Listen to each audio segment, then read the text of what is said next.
Well, we're in a moment in time where there's a lot to think about and there's a lot to be contemplative about, and having them pass through North Carolina felt really meaningful. Trish flew in from California to be here, and we wanted to be part of something bigger than us.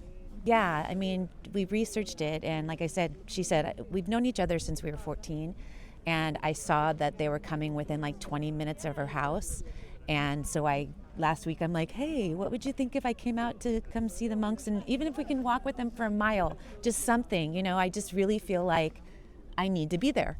Yeah. So I'm glad I'm here.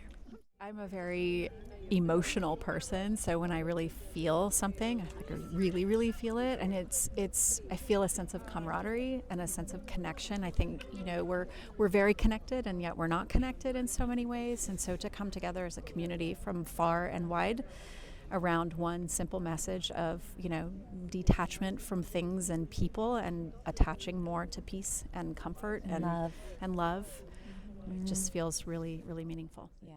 I had read somewhere that they can't always carry the flowers that are handed to them, but scattering the petals on the ground is also a form of a blessing and sharing, and they take that with a deep sense of gratitude. And so I felt like we were expressing gratitude and paying that forward.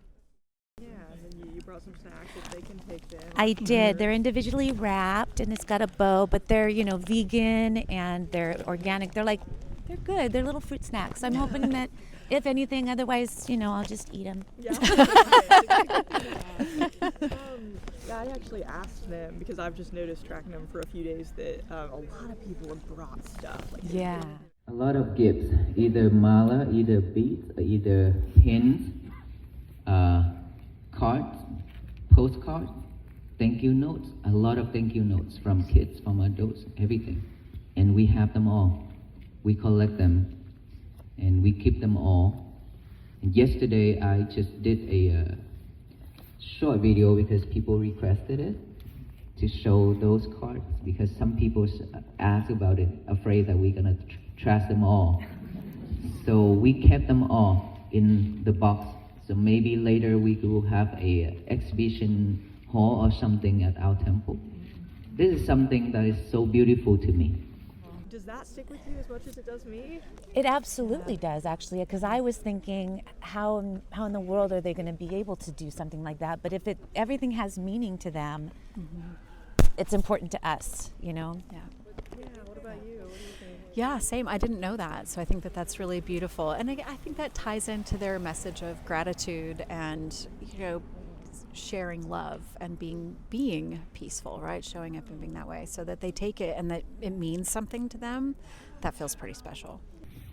Imagine that a stranger's writing a letter of thank you note to a stranger. This is something unusual. So it means a lot for our venerable monks. This also support us, telling us that we are not walking alone. We have all of you walking with us in spirit. So we're not alone. Even if we encounter freezing weather, we're still gonna be warm because all this love. So we appreciate it so much. Even just a very little bit of things. Some people just handed me a piece of broken brick, a piece of rock. And there's a kid that handed me a walking stick. I don't know where he found it, out there in the woods. But that long, just from the trees, he handed to me. I was like, wow, this is something new. I have never received before. For the last 44 years of my life, this is the first time I received a gift like this. And it means a lot to me. This is something that, out of his love, respect, he found it somewhere, or someone gave it to him and asked him to offer it to the monk, or maybe test the monk to see if the monk's willing to get it or not. We don't know. But all those are love.